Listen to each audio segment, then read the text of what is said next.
Alhamdulillah, alhamdulillahi rabbil alamin.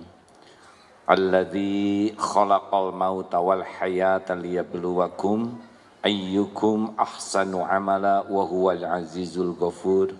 Allahumma salli ala sayyidina Muhammad wa ala alihi wa ashabihi ajma'in.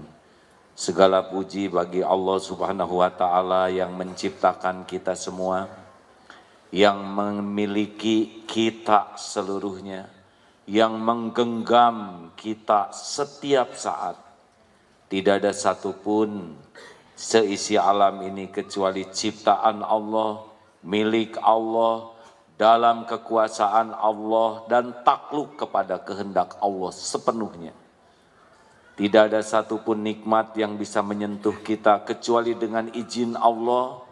Tidak ada satupun musibah yang bisa menimpa kita kecuali dengan izin Allah. Seluruhnya takluk kepada takdir Allah yang Maha Kuasa. Semoga Allah yang Maha menatap, Maha mendengar, yang Maha tahu pikiran, hati, yang Maha menyaksikan setiap maksiat dan amal yang kita lakukan, mengaruniakan kepada kita hati yang hakul yakin kepada Allah. Sehingga tidak ada tempat yang tersembunyi untuk berbuat maksiat, karena kita yakin Allah pasti melihat dan menghitungnya, dan puas dengan penilaian Allah dari apapun yang kita lakukan. Dan semoga Allah yang Maha tahu segala isi hati kita melepaskan segala jenis ilah yang mendominasi hati kita, sehingga yang ada di hati adalah Dia yang berhak dan yang menggenggam segala-galanya. Hasbunallah wa ni'mal wakil, ni'mal maula wa ni'man nasir. Alhamdulillah. Ya Allah, sayangi Ustadz Haikal, kuatkan imannya, indahkan akhlaknya, bersihkan hatinya, terima amal solehnya, istiqomahkan dalam kebenaran ya Allah. Lindungi dari segala bala, fitnah, wal musibah. Ya Allah, lindungi Ustadz dari segala niat yang salah, dari ilmu yang salah, dari penyampaian yang salah, dari amal yang salah. Taqabbal minna ya karim, innaka antas sami'ul alim. Amin ya rabbal alamin. Alhamdulillah, terima kasih Ustadz. Beliau lucu,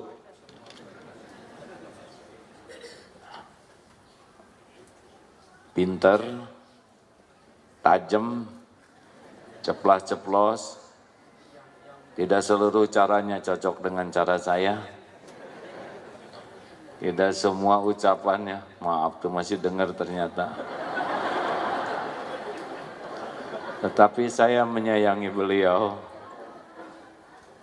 Enak memeluk beliau, empuk dan hangat. Ustaz, jazakallah khair.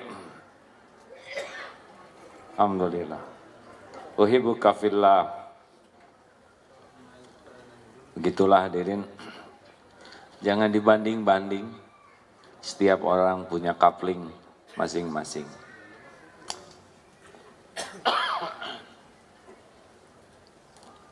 Saya akan mengawali dengan surat ini karena rasanya surat ini penting. Saya seseorang dari Depok. Anak saya baru meninggal 10 hari yang lalu. Usianya 14 bulan. Innalillah wa inna ilaihi raji'un. Terus terang saya masih berat atas takdir ini. Yang ingin saya tanyakan, bagaimana saya bisa ikhlas atas takdir ini? Apakah arti ikhlas? Kalau saya merasa pedih dan dengan dalam takdir ini, apakah saya lebih mencintai anak, melebihi cinta ke Allah? 4A, saya mohon berikan nasihat agar saya bisa bangkit atas takdir ini. Saya dan suami mengikuti kajian A dari tahun 2004. Saya merasa ilmu tauhid yang sudah saya dapatkan dari AA saat ini harus dipraktekkan. tapi rasanya sulit dan berat. Terima kasih sebelumnya, mohon maaf melalui surat karena kalau bicara langsung belum bisa dan takut menangis. Innalillahi wa inna ilaihi raji'un. Hadirin, saya bisa merasakan kurang lebih betapa beratnya karena beberapa waktu yang lalu pun cucu usia 2 bulan wafat. Tapi saya belajar dari ibunya. Ibunya ini anak yang keempat, Gaisa. Alhamdulillah hafizah dan suaminya juga hafiz Quran. Pada waktu anak itu wafat, saya sedang tablik di salah satu stasiun TV, mengirim berita yang menenangkan saya, padahal anak itu, cucu itu sudah meninggal. Doakan Pak, sedang senyum, cantik kan Pak anaknya, Masya Allah. Ketika pulang ke rumah, cucu sudah wafat dan saya lihat bagaimana anak ini menyikapi. Tetap di balik air matanya senyum. Alhamdulillah Allah menitipkan kebersamaan 2 bulan. Alhamdulillah anak yang kecil seperti ini kalau dipanggil oleh Allah berarti tanpa dosa. Mudah-mudahan nanti bisa menunggu orang tuanya di sorga. Alhamdulillah bahwa orang tua yang oleh Allah anaknya diambil pada waktu bayi itu menjadi bekal. Bekal yang luar biasa untuk kepulangan kita ke akhirat nanti. Kata kuncinya adalah harus hakul yakin bahwa anak ini bukan milik kita. Anak ini adalah milik Allah, ciptaan Allah, dan sudah ditetapkan kepulangannya pada waktu 4 bulan 120 hari di perut ibu di rahim. Kita semua sudah ditetapkan ajal. Ajal itu ada 3 yang Allah rahasiakan. 1 waktu. Sudah ditetapkan walikulli ummatin ajalun. Fa idza jaa ajaluhum la yastakhiruna sa'atan wala yastaqdimun. Kalau datang saatnya tidak bisa diakhirkan, dimajukan walaupun sekejap. Tidak ada yang membuat kita mati kecuali 1 saja. Waktu hidup kita sudah berakhir. Yang kedua tempat. Kita akan meninggal di tempat yang ditentukan dan kita akan mendatangi tempat kematian kita. Yang ketiga cara. Kita tidak tahu caranya apa. Tapi yang terpenting bagi kita cuma 1, yaitu husnul khatimah. Yang penting dimanapun, kapanpun, cara apapun adalah husnul khotimah, akhir yang baik. Ibu, saya ikut prihatin, ikut berbelasungkawa. Ini adalah ujian dari Allah dan harus lulus. Ujian yang membuat berat itu sebetulnya bukan soalnya, tapi salah jawabannya. Orang tidak lulus ujian bukan karena soal, orang tidak lulus ujian karena salah jawabannya. Alladzina idza asabathum musibah qalu inna lillahi wa inna ilaihi raji'un ulaika alaihim shalawatum mir rabbihim wa rahmah wa ulaika humul muhtadun.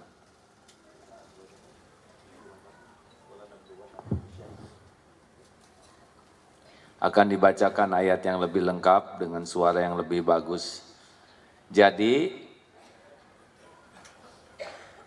kita harus sadar bahwa dalam hidup ini Allah walanabluwannakum bisyai'im minal khauf. 1, kita akan dibuat oleh Allah ujian sedikit dalam bentuk takut.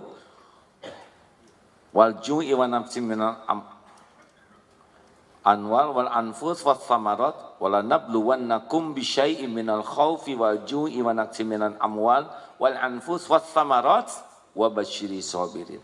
Jadi pasti dalam hidup ini Allah akan memberikan sedikit bisyai. Dibanding semua nikmat, ujian bagi kita tuh pasti sedikit. Seperti jerawat di tubuh. Tapi banyak orang yang kalau berjerawat lebih sibuk memikirkan jerawat daripada nikmat yang ada. Itulah yang membuat menderita, salah fokus. Juga Allah akan berikan ujian tentang kekurangan makan dan Allah juga akan harta dan jiwa. Jadi memang kita pasti akan berpisah. Nah kita harus sangat yakin sekali bahwa ujian ini pasti ada. Makanya membahas kematian itu jangan tabu. Karena itu pasti terjadi sesuai dengan jadwal yang Allah tetapkan. Yakinlah bahwa ini adalah anak titipan Allah dan kita sudah diberi kesempatan berjumpa selama sekian bulan dan sudah waktunya pulang. Apa bedanya ikhlas dengan ridho? Kalau di sini bukan ikhlas, tapi ridho. Kalau ikhlas itu dalam beramal, ridho itu dalam menerima takdir. Bersedekah harus ikhlas. Kehilangan dompet harus ridho. Mendidik anak harus ikhlas. Anak diambil oleh penciptanya harus ridho. Faman rodiya falahu ridho. Barang siapa yang ridho kepada apa yang Allah takdirkan, Allah ridho kepadanya. Waman sakhita falahu suqtu. Barang siapa yang marah, tidak nerima ketakdir, maka Allah pun akan murka kepadanya. Maka harus segera diingatkan ini adalah titipan Allah. Ini adalah milik Allah. Memang ini teori lebih mudah daripada praktek. Tetapi ini prakteknya sudah disiapkan juga memungkinkan kita lakukan. Setiap ingat, langsung ingat kepada Allah. Kata kuncinya itu. Kesabaran itu pukulan pertama langsung ingat Allah. Makin delay tidak ingat ke Allah makin berat. Jadi saya perlu berdiri atau duduk? Enggak begitu, hanya beda 5 cm nanggung. Gini aja lah. Sampai di mana? Nih, zikirnya apa ketika ditimpa musibah? Ketika terjadi sesuatu, hakul yakin ma asaba min musibatin illa biiznillah. At-Taghabun ayat 11 ya. Tak ada satupun musibah yang menimpa kecuali dengan izin Allah. Ini izin Allah. Ini anak meninggal pasti izin Allah. Apapun yang terjadi izin Allah. Ma asaba min musibatin illa biiznillah wa may yu'min billah yahdi qalbah. Barang siapa yang beriman kepada Allah, Allah akan memberikan petunjuk di hatinya. Jadi harus langsung ini izin Allah. Apapun kejeduk ini izin Allah. Nginjek paku ini izin Allah. Dompet hilang izin Allah. Yang kedua, kita harus tahu bahwa ini sudah tertulis di Lauh Mahfuz. Ma asaba min musibatin fil ard wala fi anfusikum illa fi kitabim min qabli an nabra'aha. Inna dzalika 'ala Allahi yasir. Tak ada satupun musibah yang menimpa di bumi ini maupun pada dirimu kecuali sudah tertulis di Lauh Mahfuz sebelum kami mewujudkannya. Dan yang demikian itu mudah bagi Allah. Likaila ta'sau ala ma fatakum wala tafrahu bima atakum wallahu la yuhibbu kulla mukhtalin fakhur. Agar kalian tidak terlalu berduka cita dengan sesuatu yang luput dan tidak berbangga, bergembira, berlebih terhadap apa yang Allah berikan. Karena memang sudah ketentuannya ada. Dan Allah tidak menyukai orang yang sombong lagi membanggakan diri. Harus ingat, oh memang ini sudah tertulis, tanggal sekian, jam sekian, anak ini harus pulang kepada penciptanya, yang lebih menyayanginya, yang lebih menjaganya, yang bisa membahagiakannya. Tadi itu surat, yang tadi surat Al-Baqarah ayat 155. Kemudian At-Taghabun ayat 11 dan yang barusan adalah Al-Hadid ya, 22. Coba, saya tuh ingin seperti Ustaz Adi Hidayat, cuman ngapalin, tapi memorinya berbeda ya. Saudara jangan ngebanding-banding ya, terima apa adanya. Jadi sing yakin ada takdirnya, enggak ada yang lepas dari kekuasaan Allah. Yang keberapa sekarang? 3, izin Allah, tertulis di sisi Allah, dan ini sudah diukur oleh Allah. Tidak ada ujian yang melampaui kemampuan kita. La yukallifullahu nafsan illa wus'aha. Allah tidak membebani seseorang kecuali sesuai dengan kemampuan kita. Allah sudah tahu keadaan kita, lebih tahu dari siapapun juga, karena kita ini ciptaan Dia, kita ini milik Allah, ciptaan Allah, selama ini juga diurus oleh Allah. Allah lebih tahu keadaan kita daripada kita sendiri. Allah tahu tingkat intelektual kita, Allah tahu kadar keimanan, keilmuan, kondisi fisik, mental, psikologis kita, Allah tahu tingkat ekonomi kita, tahu semuanya. Dan ketika ujian itu datang, udah pas tuh dengan kemampuan kita. SD ujiannya SD, SMP, SMA. Tidak mungkin ujian SD pelajaran SMA. Itu guru zolim. Allah Maha Adil. Tidak mungkin Allah menguji kita dengan sesuatu yang kita tidak sanggup. Kenapa kok terasa sakit? Karena kita belum bersandar ke Allah. Baru bersandar kepada ini milik saya, ini punya saya, ini anak saya, ini suami saya. Saya, bukan Allah. Makanya ditimpa sesuatu harus cepat ke Allah. Apalagi selanjutnya, kalau ada yang pahit-pahit dalam bentuk apapun, An-Nisa 79. Ma asabaka min hasanatin faminallah wa ma asabaka min sayyi'atin famin nafsik. Kalau ada pahit, kalau kebaikan datang dari Allah, keburukan, itu karena dosa kita.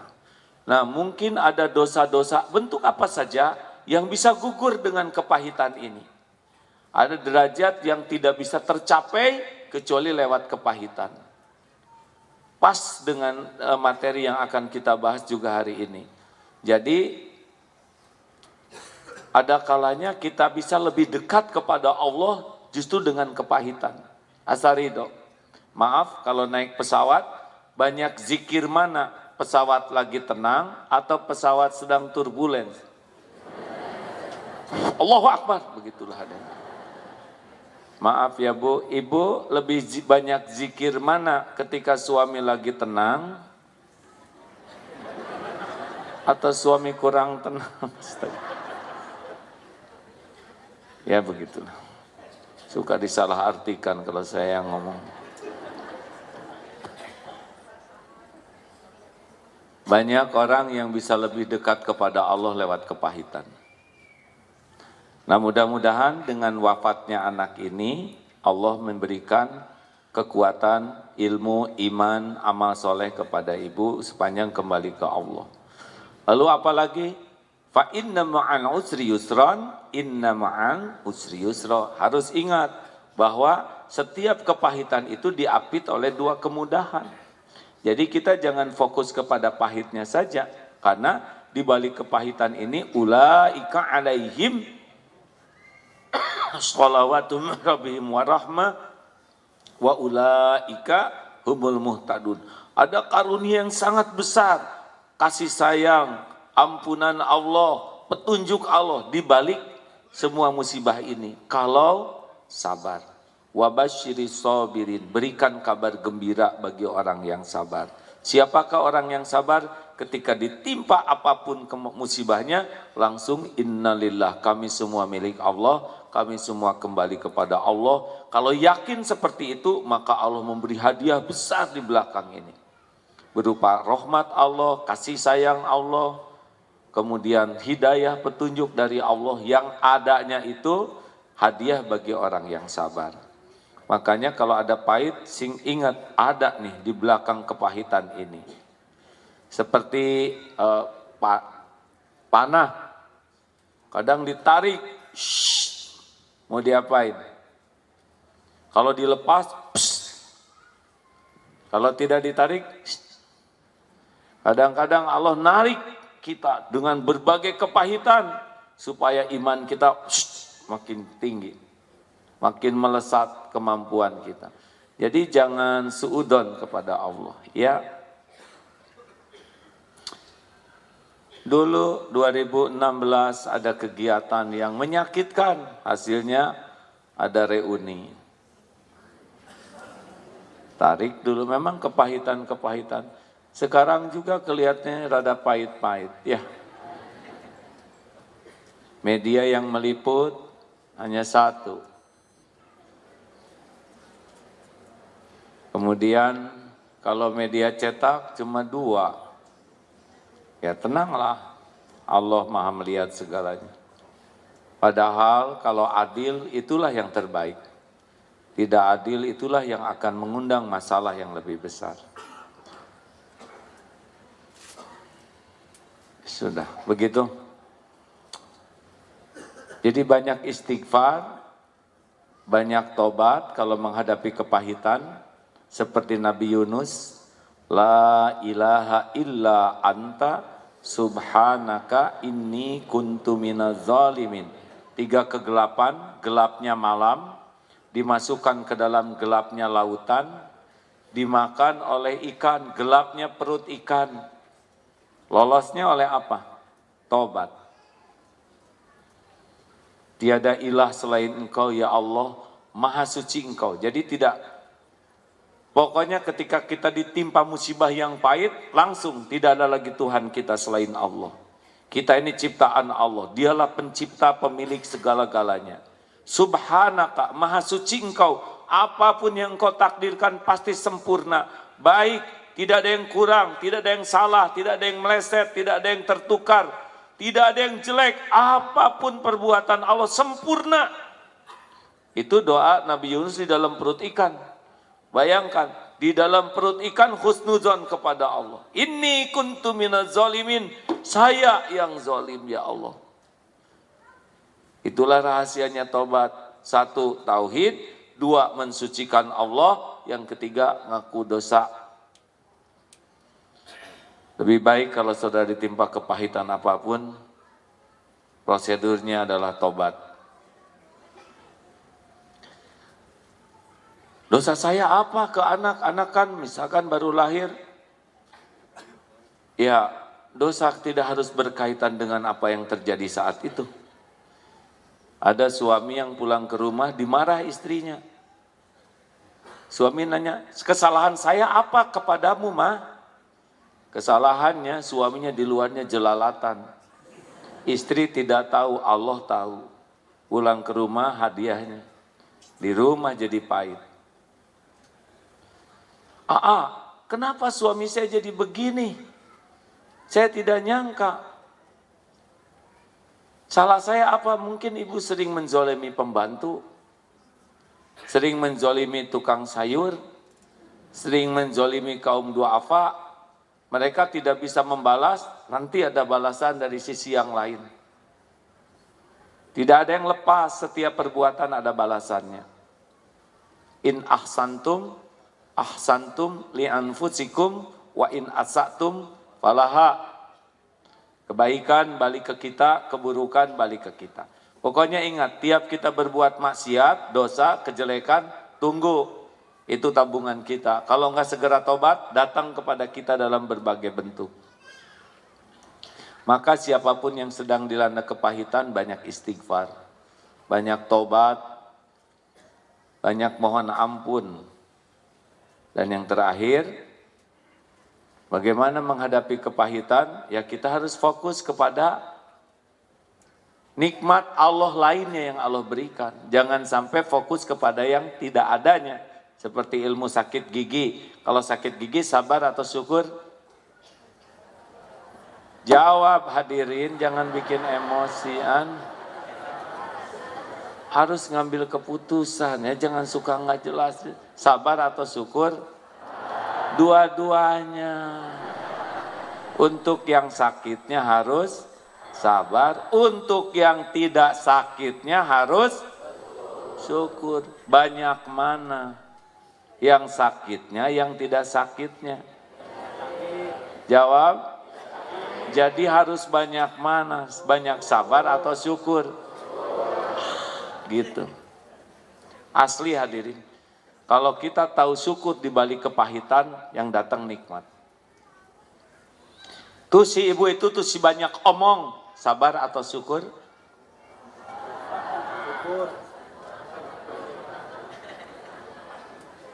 Ibu bersyukur kalau disebut si banyak omong. Berarti yang menghina ibu tidak tahu bahwa ibu banyak hutang, banyak cicilan, banyak aib, banyak dosa. Benar?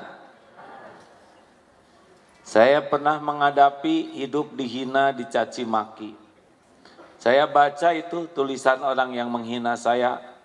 Gak ada apa-apanya dibandingkan dengan kehinaan saya yang ditutupi Allah, yang tidak diketahui oleh orang yang menghina. Mau apa? Sakit hati. Harusnya bersyukur penghinaannya cetek. Mau tahu supaya nggak sakit hati, lihat WA yang menghina, jangan dibaca. Sudah begitu. Ya kan?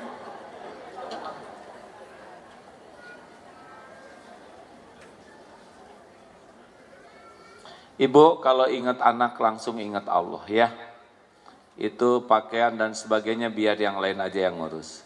Kalau sedih di kamar pindah aja dulu, jangan di kamar. Kemarin anak saya juga begitu.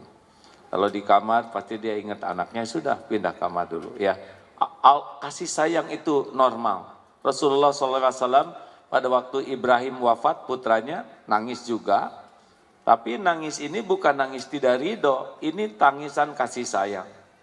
Jadi tidak apa-apa, asal jangan tidak ridho ke takdir. Kalau tidak ridho akan marah ke Allah. Padahal memang sudah segitu diberi kesempatan.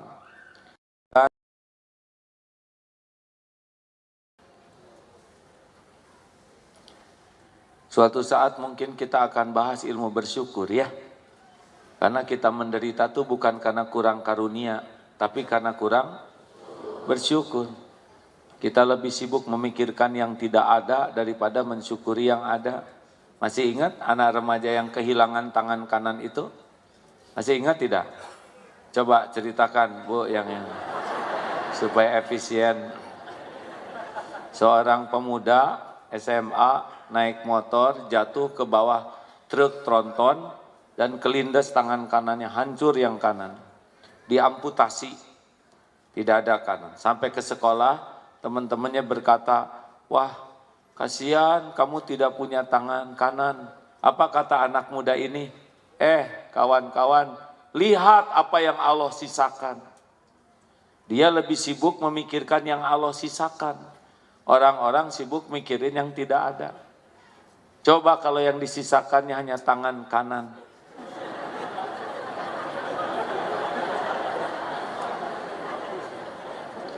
Baik, alhamdulillah. Apa kabar hadirin? Hari ini kelihatannya semakin penuh. Apa 212 pindah ke sini?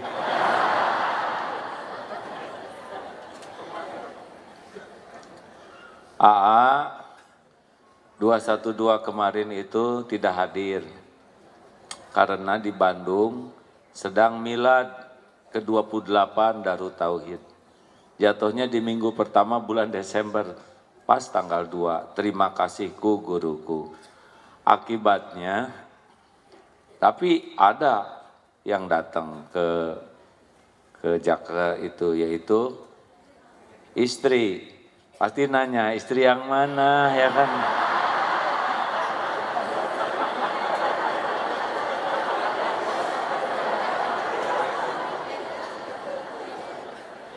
Istri yang di Jakarta, Alvarini ini kan antropolog.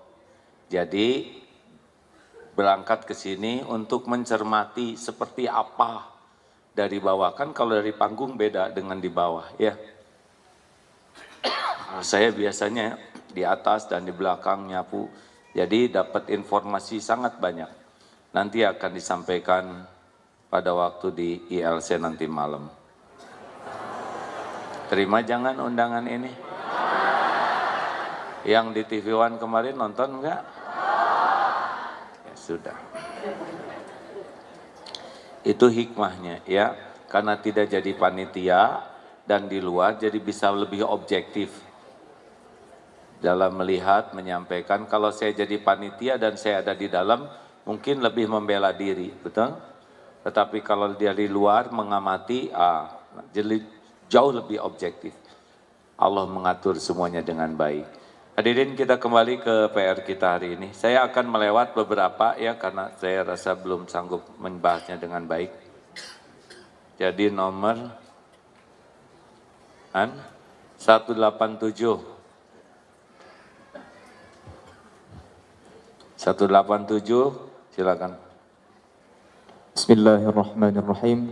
Kitab Al-Hikam pasal 187 pada halaman 139. Bismillahirrahmanirrahim. Warudul faqati a'yadul muridina. Tibanya saat-saat kesukaran atau kemiskinan serba kekurangan sehingga merasa rendah dan hina diri, itu sebagai hari raya gembira bagi para murid, yakni orang yang sedang melatih diri untuk taqarrub kepada Allah. Perhatian, kenapa ada orang yang rajin ke pengajian tapi perubahannya tidak signifikan? Sampai suami protes, "Bu, kamu pengajian seperti makan obat, sehari 3 kali. Tapi yang jelas perubahannya itu hanya seragam. Akhlak tetap. Yang meningkat itu cicilan. Iman tetap." Kenapa? Ini jawabannya. Saya berdirilah lumayan nambah 10 cm juga. Begini. Lain kali mungkin pakai panggung, saya tidak tega lihat yang di belakang gini-gini terus. Kamera sesuaikan. 4 tingkatan, dengar baik-baik ini ya, ini penting sekali. Saya juga tidak mau pertemuan ini hanya 2 tingkatan. Tingkatan pertama adalah tahu. Tahu ini hanya dengan mendengar, membaca selewat tahu. Tidak ada apa-apanya. Tingkatan kedua adalah paham. Paham itu dengan belajar. Banyak orang yang berusaha paham. Tahu, sabar? Jawab hadirin. Paham, sabar? Mulai ragu-ragu ya. Ini tidak ada apa-apa, ini belum jadi, ini paham ini. Tingkatan ketiga adalah bisa tahu dengan mendengar, membaca, paham dengan belajar, bisa tuh dengan riadoh, dengan berlatih. Makanya paham sabar itu tidak identik bisa sabar. Karena couplingnya beda. Ini coupling bermujahadah, berlatih. Nanti puncaknya istiqomah. Istiqomah itu yang udah ajeg. Nah ini program hidupnya mujahadah. Jadi tidak bisa hanya dengan ngaji saja langsung berubah. Ada juga pertanyaan, kenapa itu banyak ilmu agama, dia kuliahnya kuliah agama, S3, bahkan dia dakwah, tapi kelakuannya tidak cocok dengan ilmunya. Ada 3 kemungkinan penyebabnya. 1, karena niat belajar agamanya hanya untuk duniawi. Kalau niat belajar dan dakwahnya untuk dunia, tidak nyampe kepada Allah. Dari awal sudah salah jalannya. Harus niat belajar itu saya ingin menjadi orang yang dekat dengan Allah. Ingin diridhoi Allah. Seperti baca Quran. Kenapa baca Quran? Saya ingin setiap huruf membuat saya semakin dicintai Allah. Kenapa datang ke pengajian? Saya ingin setiap langkah saya semakin dekat dengan Allah. Harus inna sholati wa nusuki wa mahyaya wa mamati lillahi rabbil alamin. Salah niat, ilmu tidak barokah.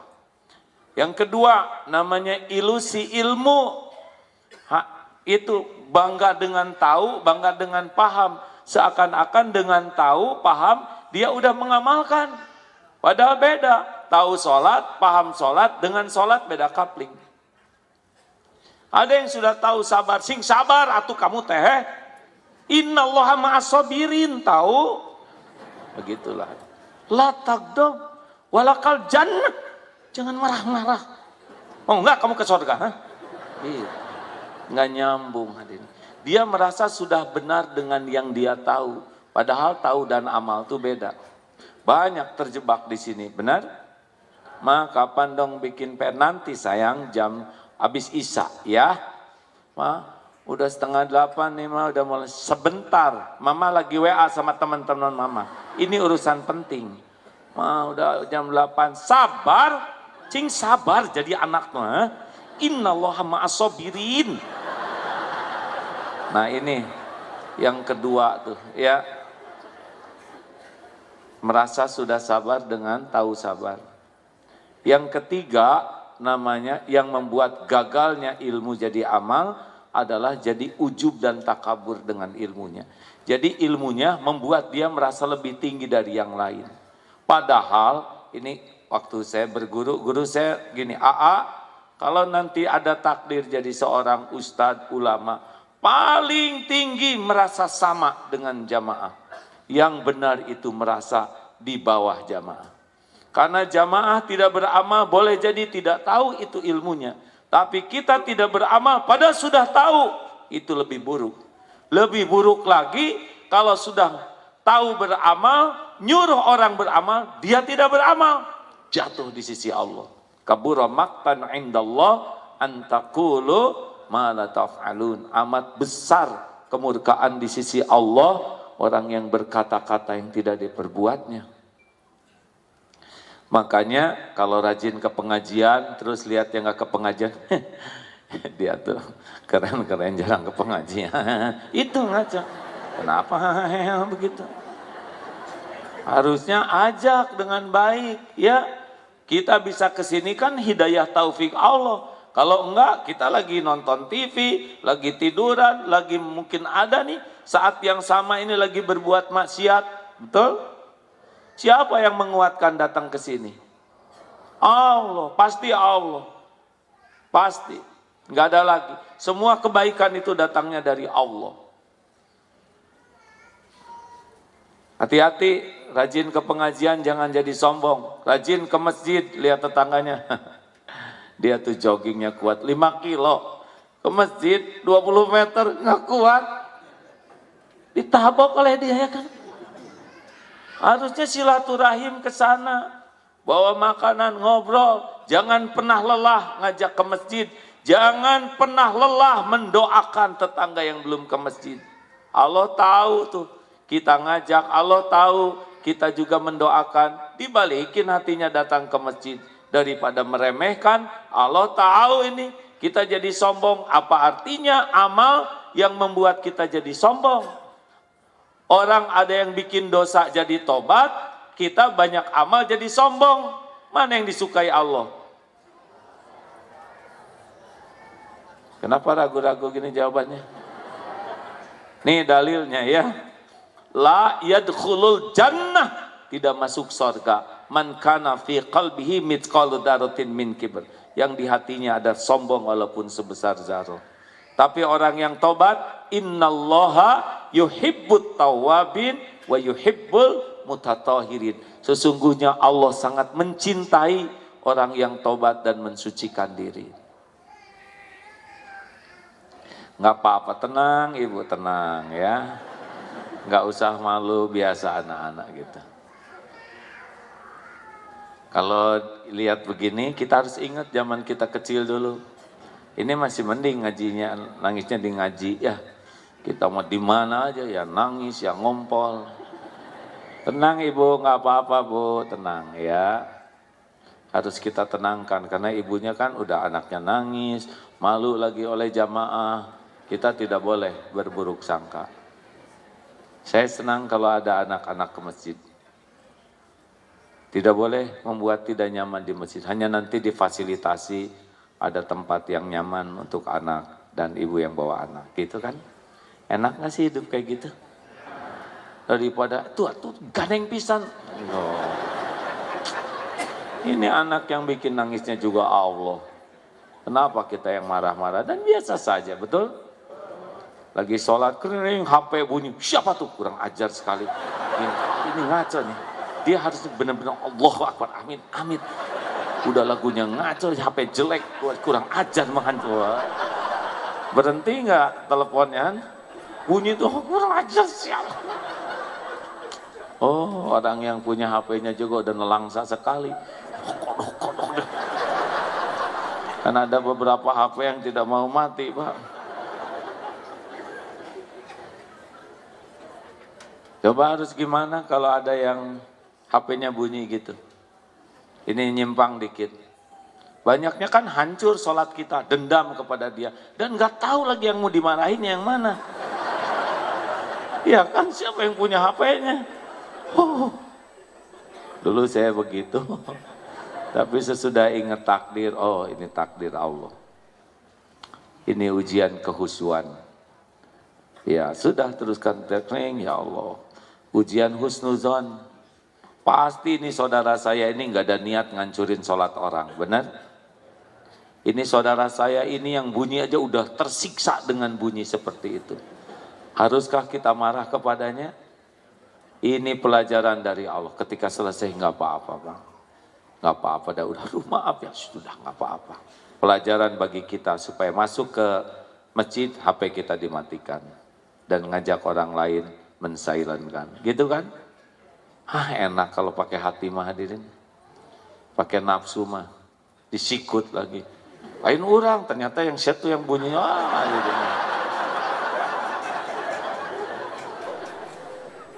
Coba lagi duduk begini ada yang kentut, gimana? Coba, gimana hamalannya? Mau marah? Sudah keluar hadirin. Mau marah? Sudah menyebar. Mau marah? Sudah terhisap. Mau gimana? Ya kan? Dipulangin gak bisa. Satu-satunya sudahlah rezeki saudara. Suatu saat takdir ceramah di Korea, lihat museum, lagi museum tuh gelap. Pas datang ke sana, ini ada ibu-ibu bertiga. Maaf ya, kentut tuh ibu-ibu Korea, tut. Aduh, mau ngomong nggak bisa ngomong Korea ya. Enggak tiap hari saya dikentutin begini hadirin. Ya sudah, rezeki ini hari ini. Pelajaran bahwa kita di tempat gelap sekalipun harus lihat siapa tahu ada orang di belakang. Berbaik sangkalah hadirin, ini saudara saya yang kentut, tidak ada niat untuk mengentuti kita semua. Dia pasti sudah mati-matian nahan, tapi tidak tertahankan. Dia pasti malu, benar? Udah selesai masalahnya juga, udah tersebar lunas, udah tinggal tenang lah, tenang aja Bu, nggak kedengaran kok, beres. Mending duduk aja hadirin, ulangi itu kamera, teruskan. Sini gini, teruskan. Jadi siapapun yang ingin dekat dengan Allah, sebetulnya harus masuk ke wilayah riyadhah, latihan. Seperti ikhlas. Ikhlas teh gampang di teori hadirin. Prakteknya tuh nggak bisa kecuali dengan latihan. Nih dengar. Kita sudah belajar ilmu ikhlas ya. Lakukan. Masa lupa lagi? Lakukan. Lupakan. Nih ilmu ikhlas ya, maaf. Orang ikhlas tuh kalau diibaratkan tubuh nih seperti jantung. Berdetak tiap saat, berdegup tiap waktu, tidak pernah menonjolkan diri. Tapi diakui. Yang suka menonjolkan diri tidak pada tempatnya yaitu ambeien, jerawat, bisul, semuanya menyakitkan, betul? Jadi kalau kita punya sifat ingin sibuk menonjolkan diri, itu bakal nggak enak hidupnya. Yang enak tuh seperti jantung, lakukan tanpa harus sibuk menonjolkan diri. Atau matahari hanya memberi, tak harap kembali, bagai sang surya menyinari bumi. Kasih ibu, kita tidak pernah mulang tarima ke matahari. Padahal dunia ini begitu banyak kebaikan syariatnya lewat cahaya matahari. Nah kita pun sebetulnya begitu, lakukan, lupakan. Tekniknya harus tahu, ada orang, tidak ada orang, Allah ada tidak? Jawab semua jawab. Ada orang, tidak ada orang, Allah ada tidak? Orang lihat, orang tidak lihat, Allah lihat tidak? Orang tahu, orang tidak tahu, Allah tahu tidak? Apakah semua perbuatan kita disaksikan oleh Allah? Dilihat? Diketahui? Adakah perbuatan kita yang tidak disaksikan Allah? Semuanya ada balasannya? Semuanya ada balasannya? Ada balasannya? Ada balasannya? Mungkinkah ada yang kelupaan Allah membalas? Mungkinkah ada yang ketukar? Meleset? Ada yang menghalang-halangi? Ada yang bisa menolak? Wa may ya'mal mithqala dzarratin khairan yarah wa may ya'mal mithqala dzarratin syarran yarah. Sekecil apapun pasti kita lihat balasannya. Kalau kebaikan, hal jazaul ihsan illal ihsan. Surat Ar-Rahman ayat, tiada balasan bagi kebaikan kecuali kebaikan. Jadi udah tenanglah. Udah pasti Allah ngebales, nggak usah diingat-ingat. Makanya lakukan, lupakan. Perlukah kita mengingat-ingat kebaikan kita? Jawab hadirin. Perlukah kita menyebut-nyebut jasa kebaikan kita? Perlukah kita nunggu orang lain berterima kasih? Perlukah nunggu orang lain menghargai kebaikan kita? Perlukah kita nunggu orang balas budi? Percuma, karena yang kita tunggu hanya makhluk Allah yang tidak bisa bergerak illa biiznillah. Makanya harus pakai latihan, ya. Nih, latihannya tuh seperti yang tadi, sesuatu yang tidak enak. Jadi kalau kita berbuat baik, orang tidak berterima kasih. Baik atau tidak untuk latihan ikhlas kita? Nah, siap-siap, pulang dari sini nggak diterima kasihin, ya. Itu teh baik, nggak enak, tapi itu baik untuk riyadhah. Orang yang tidak punya program riyadhah sakit hati. Kita sudah berbuat baik, tidak dihargai kebaikan kita. Bagus atau tidak untuk riyadhah kita? Makin pelan. Bu, coba ibu udah masak, disiapkan sebaik-baiknya, dihias, ditata. Mas, makan dulu mas. Ah, gak ada waktu bu, banyak urusan, lain kali aja, maaf ya bu. Pergi aja, bagaimana rasanya? Diam, bagaimana? Yang asli bagaimana? Sakit hati, kecewa, jengkel, itu ciri-ciri gak ikhlas. Kalau ikhlas mah gak ada ruginya. Gak ada ruginya. Niat udah diketahui Allah. Allah tahu ibu masak dari jam 3. Allah tahu ibu capek. Allah tahu ibu udah nata. Yang punya pahala dan balasan kan Allah. Maaf ya bu, saya gak ada waktu. Oh iya pak, gak apa-apa. Sing selamat di jalan. Mudah-mudahan ketemu dengan rezeki yang lebih enak. Hargaan atuh, nah itu gak boleh. Tenang hadirin, namanya juga bukan rezeki suami di rumah. Kalau rezekinya bukan itu, nggak dimakan itu. Udah, sing ridho, ya, dilatih. Sama, kalau nggak punya program latihan nggak bisa. Harus dilatih, harus punya. Jadi kalau ketemu dengan yang menyakitkan, yang tidak, kita udah berbuat, misalkan persiapan, akan ada kunjungan tamu negara. Dan ada ini bagian baca Quran. Udah persiapan 1 bulan. Tiba-tiba tamu negara teh, dek maaf ya, nggak jadi ngajinya karena tamunya sudah lengkap dengan yang ngaji sendiri. Saya sudah latihan, ikhlas. Nggak apa-apa. Nggak tampil juga, niat udah, latihan udah. Betul tidak? Nggak harus tampil, nggak harus. Tampil juga jadi ujub, mau apa? Nggak jadi pahala. Benar? Halo? Makanya ibu kalau dandan di depan suami, dandan aja, gak usah nanya. Gimana mas? Cakep nggak? Itu nyiksa suami. Suami harus ngomong apa coba? Ngomong sing jujur, lebih repot. Nyebut cakep dan nggak begitu. Nyebut jelek nggak tega. Jadi jalan tengah, udah bu, ibu teh mirip kesemek gitu. Istighfar, astagfirullahaladzim. Tapi pujilah Pak, nggak apa-apa. Beda dikit dengan kenyataan. Ya. Ibu, Bu, Pak, masih ingat latihannya? Untuk ikhlas, 1, jangan ingin diketahui orang. Ini rumus-rumus lama, saya ulangi lagi, maaf ya. Pokoknya kalau mau latihan, banyak amal yang tidak diketahui orang. Yang sunnahnya diketahui orang itu amalan wajib. Kalau kita beramal wajib, sholat, saum, zakat, haji, bagus orang lain tahu supaya niru. Tapi yang sunnah-sunnah mah sembunyi-sembunyi. Boleh diketahui orang, boleh. Tapi makin banyak amal rahasia, makin bagus. Periksa sekarang, punya amal rahasia apa aja yang hanya diri dan Allah yang tahu.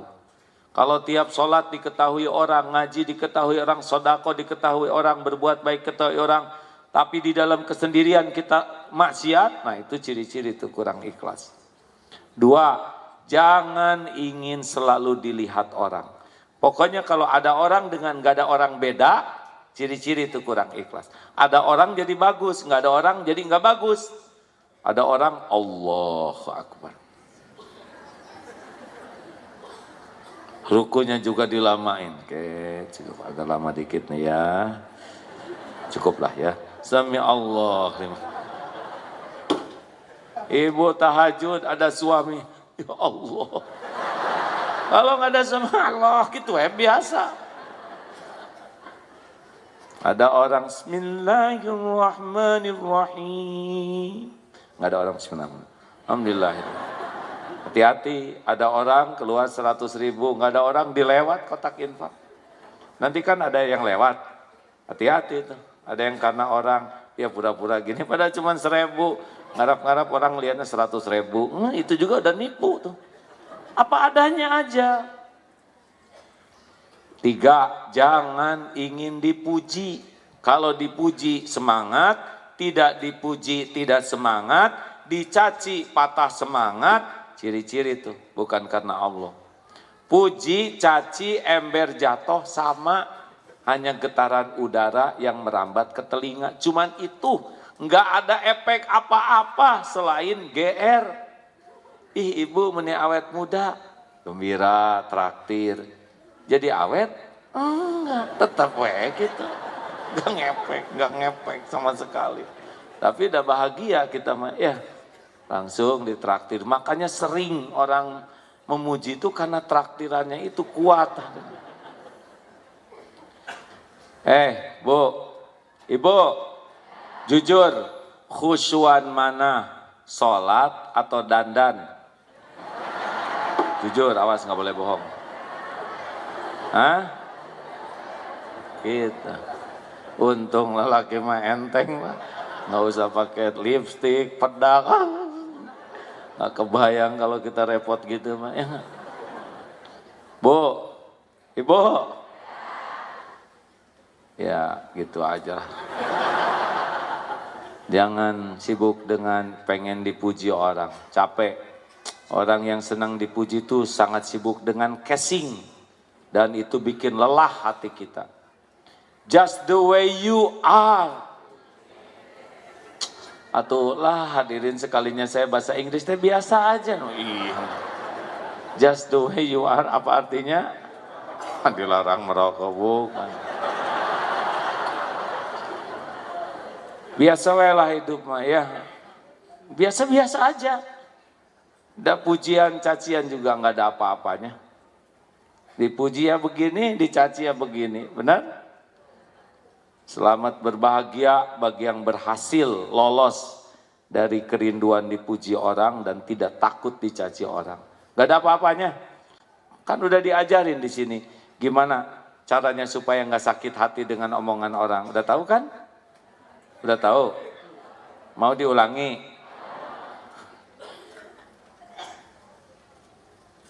Udah habis waktunya? Nah, cara menjawabnya teh biasa aja, belum. Emosi wae gitu. Nih, supaya kita nggak takut dicaci orang, ya dengerin. Siapa yang menciptakan kita? Siapa yang menghidupkan kita? Siapa yang menjamin rizki kita? Siapa yang ngasih hidayah? Siapa yang menurunkan ketenangan? Siapa yang bisa menghapuskan dosa kita? Siapa yang bisa ngangkat derajat? Siapa yang ngasih pahala? Siapa yang bisa memudahkan urusan? Siapa yang bisa ngasih husnul khotimah? Siapa yang punya surga? Kalau semua nikmat dari Allah, milik Allah, ngapain capek-capek mikirin mulut orang? Sampai jeding, jebleh, enggak ngepek men, enggak ngepek, demi Allah, enggak ngepek. Allah yang ngatur takdir kita tuh, mau sampai monyong gitu, gak akan ngerubah setitik pun apa yang Allah tetapkan untuk kita. Apa yang untuk saya bakal ketemu dengan saya, nggak bisa dihalangin siapapun. Apa yang bukan untuk saya tidak akan jumpa dengan saya, walaupun diusahakan siapapun. Tenang, tenang. Jelas? Ini mah udah ngerasain hadirin, makanya menjiwai gini. 7 tahun dibully, gak berkurang rezeki. Demi Allah Pak,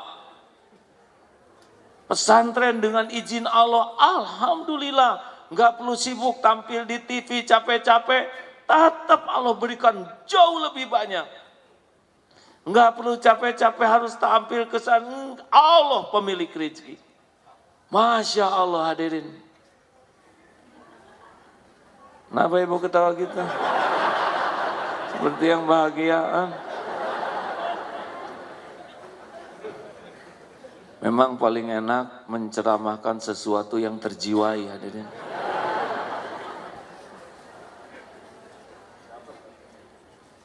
Ya, saya hakul yakin sekali itu Pak. Makanya orang mau nulis apapun tentang Abdullah Gimnastiar, tulis aja. Takdir saya itu digenggam oleh Allah, bukan oleh medsos, bukan oleh media. Sok mau ngeblokir apapun, blokir aja. Karunia Allah mah nggak akan terhalang. Saya bukan orang pelatak politik ya, tapi saya merasa umat Islam teh yang saya rasakan sebagian ya, yang punya giroh tuh merasa agak tertekan. Ada rasa ketidakadilan mungkin, kekurang adilan ya. Terbukti ini teman saya yang punya saling sapa dihapus sekarang itu oleh Facebook. Tiba-tiba, kenapa ujuk-ujuk gini? Kenapa yang meliput jadi pada tidak ada? Kita tidak berburuk sangka. Tapi semakin seperti ini, nanti Allah ngasih jalan sendiri. Dan yang menguasai takdir mah Allah. Benar? Pernah ada di sebuah negara, ibu kotanya pemilihan kepala daerahnya didukung dengan sekian banyaknya. Media, finansial, partai, bahkan pollingnya juga prestasinya disukai sampai 73%. Tapi yang menentukan mah Allah. Makanya kita tidak boleh emosional menghadapi semua ini. Terus deketi Allah ya. Tinggal TV One sekarang yang menayangkan. Kalau itu sudah juga nanti entah gimana jadi diam sendiri, kita jangan risau karena ada Allah yang menguasai takdir. Tu'til mulka man tasya, Allah yang menentukan siapa segalanya. Makanya tenang, tenang. Sampai di mana nih? Saya semangat gini teh. Jangan pengen dipuji, ya. Yang keempat latihannya jangan pengen dihargai, diketahui, dilihat, dipuji. Kalau dihargai itu diperlakukan spesial, kan enak diperlakukan spesial. Kenapa banyak orang yang pengen jadi pejabat? Karena diperlakukan spesial tuh enak, menurut nafsu. Pintu dibukakan, brik. Tamu sudah datang, pintu dibuka. Dibukain, oh perginya pakai sirine.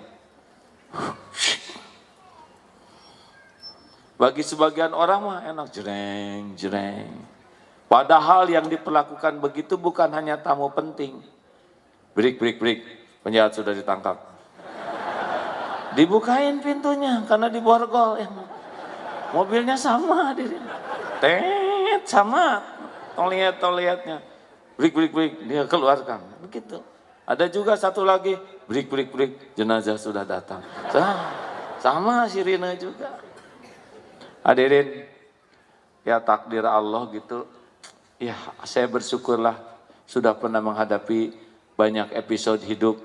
Dulu udah pernah begitu. Oh, dipuji-puji ya, tahu sendirilah zaman dulu ya, selebritis. Itulah saat terburuk dalam hidup saya ketika dunia ditumpahkan. Darul Tauhid berubah jadi Darul Duit.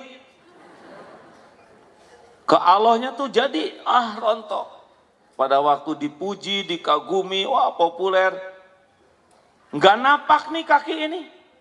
Karena menikmati pujian, penghargaan. Jadi hidupnya tuh casing. Sibuk dengan topeng.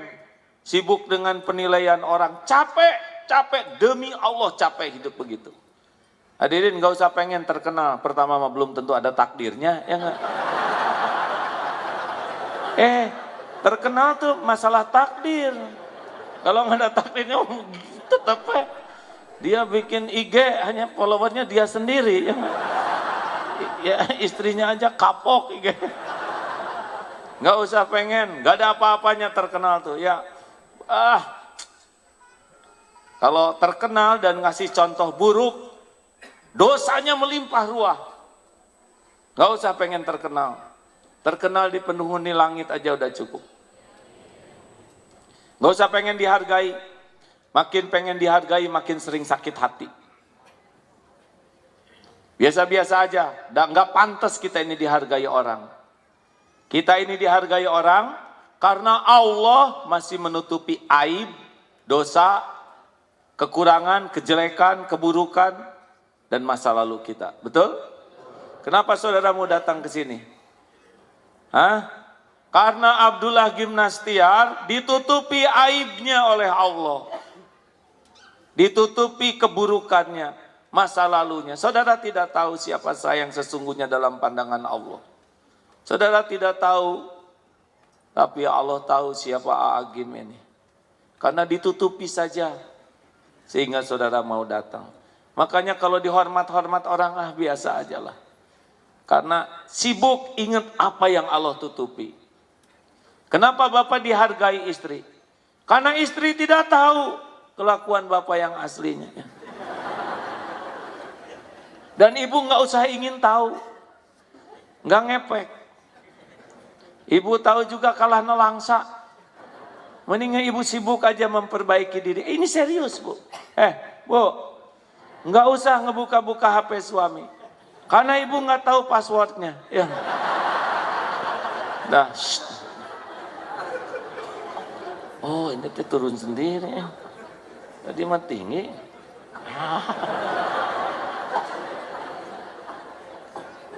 Beli lagi kursinya.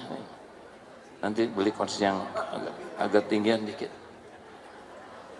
Lumayan ada jangkung saya nih.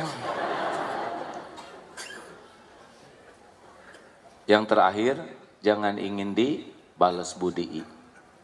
Apa? 5, riadoh ikhlas. 1 apa? Jangan ingin diketahui. Ada yang boleh diketahui, tapi jangan semua yang diketahui. Harus ada amalan rahasia. Cari sendiri. Kalau nggak ada amal rahasia, berarti belum serius ke Allahnya. 2, ada orang, tidak ada orang, sama tidak. Kalau kita hanya bagusnya ada orang, nggak ada orang, nggak bagus, ciri-ciri nggak ikhlas tuh. 3, puji. Kalau dipuji semangat, tidak dipuji tidak semangat, dicaci patah semangat, yakin tuh. Bukan karena Allah. Karena harusnya sama aja, nggak ada apa-apanya. Puji caci itu cuma gelombang udara, merambat ke telinga, nggak ada apa-apanya sama sekali. Sakit hati itu kan bukan karena dicaci, karena pengen dipuji. Yang keempat, jangan ingin dihargai, caranya sibuk melihat apa yang Allah tutupi pada diri kita. Dan yang kelima, jangan ingin dibalas budi, dah lakukan, lupakan. Bu, ibu, kalau suami ibu bilang gini ke ibu, gimana perasaan ibu? Heh istriku, saya suamimu, saya yang membanting-banting tulang. Nah, kenapa jadi salah? Saya membanting tulang, memeras keringat. Ini rumah jerih payah saya nih. Kalian enak tidur di rumah, saya yang capek. Kalian enak makan, saya yang nelangsa. Kalian dandan, saya itu tetesan keringat. Saya nih yang berjerih payah demi kalian. Bagaimana rasanya Bu? Bahagia atau enak Bu? Jawab. Menjadi makin sayang atau jadi sebel? Dengerin kaum lelaki. Makin kita memamerkan jasa baik kita, takdirnya yang dengar itu enek, sebel. Makanya jangan suka pamer kebaikan. Oleh Allah dibalikin hati orang itu jadi tidak suka. Ibu juga Bu. Kamu mama Pak, apalagi saya Pak. Istri itu paling berat, habis aja sebel. Ke anak-anak, ini ibumu nak. Nggak usah ngomong, anak udah tahu. Ibu yang hamil, ibu yang melahirkan, ibu yang menyusui kalian. Atau kata anak, siapa suruh? Hadirin, itulah riadohnya. Ini paling tinggi derajatnya paham nih, siap-siap pulang dari sini ya. Karena pulang dari sini biasanya suka ada ujiannya, biasa. Kalau belajar matematik ada ulangan matematik, belajar biologi ulangan biologi, belajar ikhlas siap-siap dites oleh Allah nanti ya. Pulang dari sini tinggal dihargai orang, ini nggak apa-apa, lempeng weh. Kalau nyarinya adalah menjadi orang yang ikhlas, maka kepahitan itu bagian daripada untuk memantapkan keikhlasan kita. Itulah sebabnya kata Imam Ibnu Athaillah, kepahitan itu adalah hari rayanya bagi para murid. Asli loh Bu, Pak, saya zaman dipuji dengan zaman dicaci jauh lebih mendekatkan ke Allah tuh caci maki. Diboikot, dipermalukan, itulah yang membuatnya didekat dengan Allah. Sekarang sudah mulai lagi, ya. Mulai kemarin nongol dikit, itu lebih bahaya. Tapi nggak boleh pengen. Nggak boleh pengen masuk TV, nggak boleh enggak. Nanti kalau udah waktunya harus ngomong, tiba-tiba ada aja jalan. Kalau udah pengen tampil, udah nafsu biasanya. Dah. Nah hadirin sekalian, karena sudah ada surat nih, tolong jangan terlalu banyak. Kita siap-siap untuk berwakaf ya, bersedekah. Kalau mau nyimak, nanti malam disimak ya. Pulangnya munculnya agak malaman dikit mungkin karena harus ada acara dulu tapi mudah-mudahan akan ada penyampaian yang ada hikmahnya lah ya. Silakan petugas yang sedekah berdiri segera ya, dan saudara yang akan bertanya silakan. Pertanyaan silakan. Jangan suka ragu-ragu, sedekah itu ya bet aja, nggak usah pakai mikir ya. Paling nyesel ya. Kenapa nggak dari dulu jadi dermawan gitu nyeselnya. Ya pertanyaan silakan, Bu. Satu. Kalau sulit doanya sudah tahu kan? Surat Al-Kahfi ayat 10. Rabbana ikuti. Atina miladunka rahmah wa hayyi lana min amrina rasyada. Ini Al-Kahfi ayat 10, tolong dipelajari. Ini adalah supaya dituntun dengan sempurna keluar dari kesulitan ini. Menghadapi Pilpres ini doanya Ali Imran ayat 26. Ya silakan Bu. Bismillahirrahmanirrahim. Assalamualaikum warahmatullahi wabarakatuh. Berhubungan dengan tema AA yang tadi untuk yang ilmu ikhlas dan ridho itu ternyata berbeda ya A. Ya Bu. Jadi gini alhamdulillah saya punya 2 anak yatim. Saya mau tanya, untuk belajar ilmu ridho itu gimana ya ya? Karena untuk untuk melupakan itu memang sulit banget Ya. Jadi suami saya meninggal 3 tahun yang lalu. Suami meninggal, Iya, anak 3 2. tahun. Anak Ya. 2. Ibu sekarang masih sering teringat suami? Iya, karena saya mencoba untuk selalu mengingatkan anak saya, karena mereka kan umurnya masih di bawah 10 tahun, itu takutnya memorinya akan hilang. Iya baik Gitu. Bu.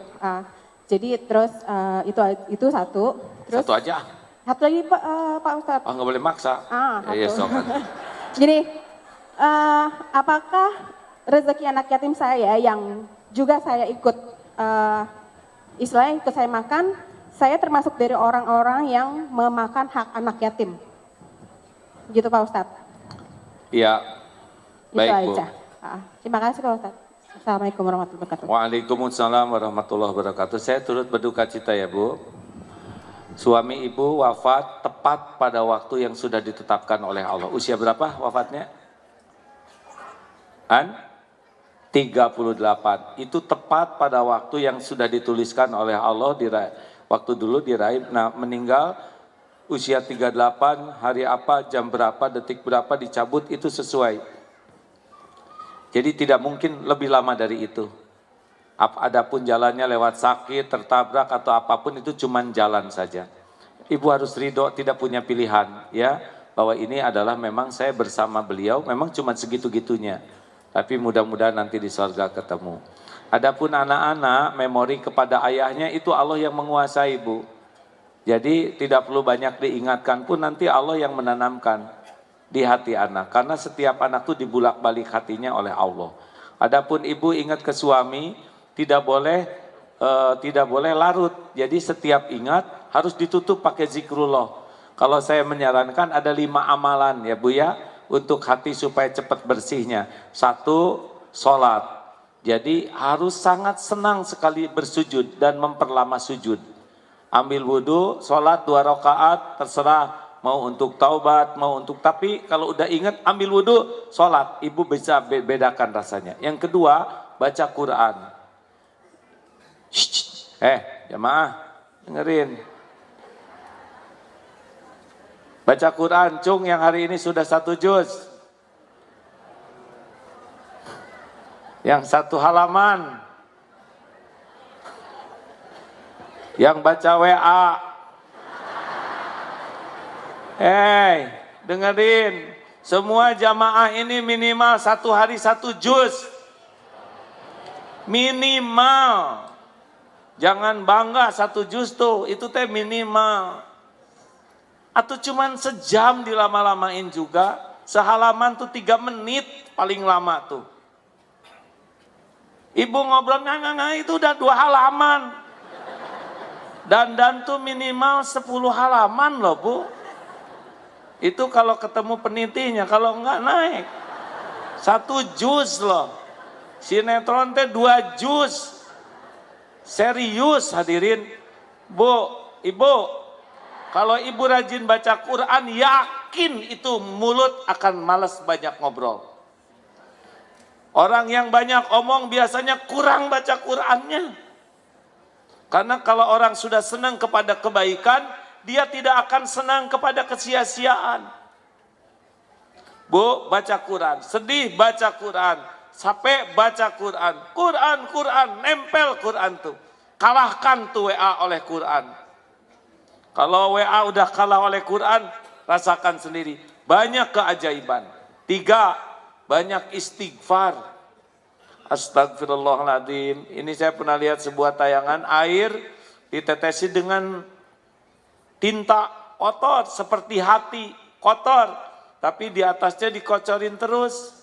Air bening, lama-lama makin bening, jadi bening. Itulah istighfar. Quran tuh 1 huruf tuh 10 kebaikan. Bismillahirrahmanirrahim tuh 190. Yang belum bisa baca Quran, detik ini cepat cari guru buat belajar ngaji. Bisi mati, masa Islam gak bisa ngaji? Hah?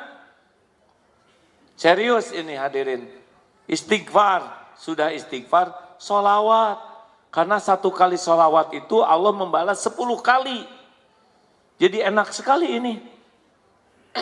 Ada tenang, ada ulama.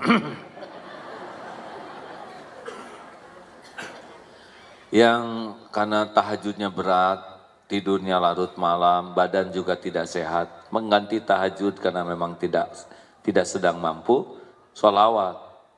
Sholawat itu Masya Allah, 10 kali dibalas oleh Allah kepada kita, ya enggak? Dan yang terakhir sodakoh. Pokoknya mah kalau lagi galau-galau, sedih-sedih, sodakoh, beli beras.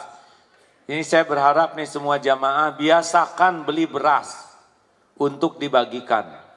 Sekarang sekilo teh berapa? Ada tuh yang 54.000 sekilo, 5 kilo. Belilah, simpan di mobil. Nanti pergi kemana-mana, lihat ada yang penyapu di jalan, coba kasihkan. Itu senangnya, bahagianya mereka punya nasi yang enak. Yang 11.000 kan udah enak ya? Halo? Saya wasiat dari guru saya itu adalah harus memberi makan orang miskin. Banyak saudara-saudara kita yang lebih bagus lagi, udah pakai beras, pakai mie, dan disisipi amplop. Demi Allah tidak berkurang harta. Kalau saudara berkurang harta gara-gara sedekah, beritahu saya, berapa sedekahnya? Ya sudah, beritahu aja maksudnya. Masa saya ganti? Hadirin, ini serius. Jalan yang paling pintas untuk bisa lebih tenang. Karena sedekah itu mengundang ampunan, sedekah itu menolak bala, sedekah itu melipat gandakan karunia. Makanya kalau sedang sedih, galau, ambil uang, beli beras, bagikan. Coba lihat nanti hasilnya. Sholat, baca Quran, banyak istighfar, sholawat, dan sedekah. Jangan tinggalkan 5 amalan ini setiap hari, ya. Allah melihat apa yang kita lakukan. Allah tahu ilmu kita belum banyak. Tapi kalau niat kita baik, Allah akan memudahkan urusan kita, insya Allah. Al-Fatihah.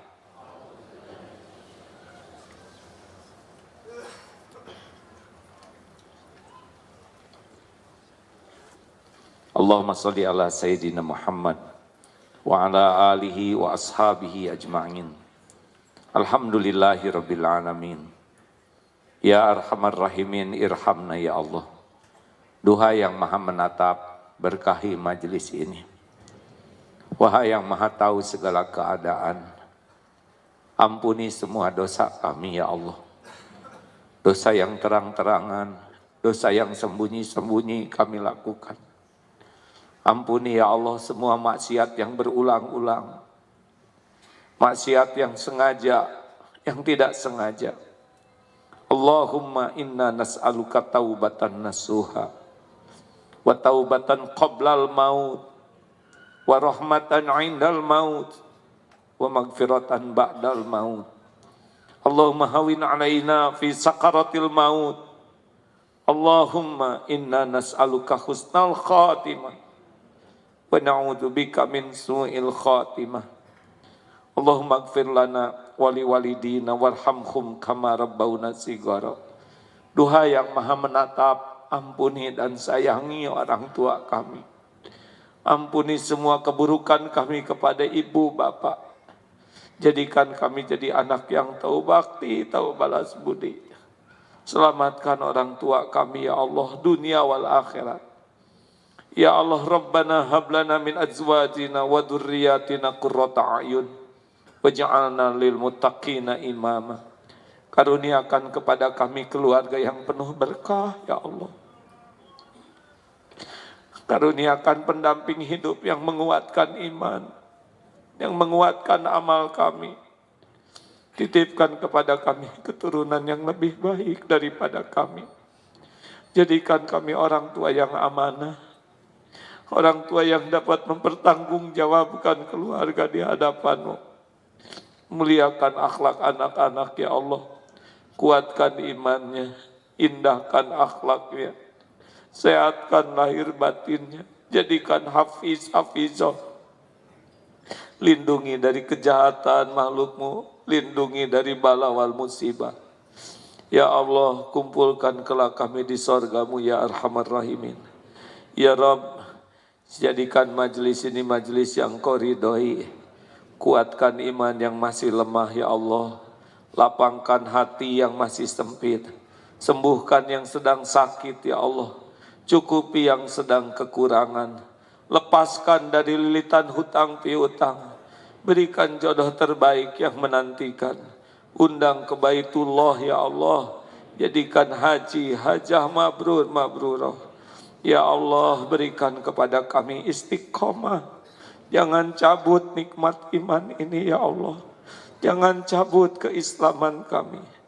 Allahumma gfir lil mu'minina wal mu'minat wal muslimina wal muslimat al ahya'i minkum wal amwat. Ya Allah, selamatkan bangsa kami ini. Selamatkan umat Islam ya Allah. Selamatkan dari kezaliman siapapun. Ya Allah, tolonglah kami ya Karim. Allahumma a'izzal Islam wal muslimin. Allahumma ansur mujahidin fi kulli maqam. Rabbana atina min ladunka rahmah wa hayyi' lana min amrina rasyada.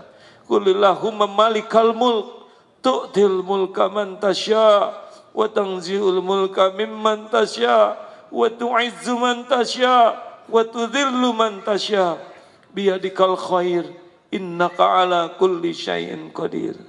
Karuniakan kepada kami ya Allah para pemimpin yang benar-benar bersungguh-sungguh padamu. Lindungi dari siapapun yang menjauhkan kami darimu. Rabbana atina fid dunya hasanah wa fil akhirati hasanah wa qina adzabannar. Subhana rabbika rabbil izzati amma yasifun. Wassalamun alal mursalin. Walhamdulillahi rabbil alamin. Alhamdulillahirabbil alamin. Kita tutup doa akhir majlis. Subhanakallahumma wa bihamdika asyhadu alla ilaha illa anta astaghfiruka wa atubu ilaik. Assalamualaikum warahmatullahi wabarakatuh. Waalaikumsalam warahmatullahi wabarakatuh. Jazakallahu khairan katsira. Kajian ilekam kembali akan dilaksanakan 18 Desember 2018. Jemaah sekalian, hadirilah kajian Rebuan Pasaraya Blok M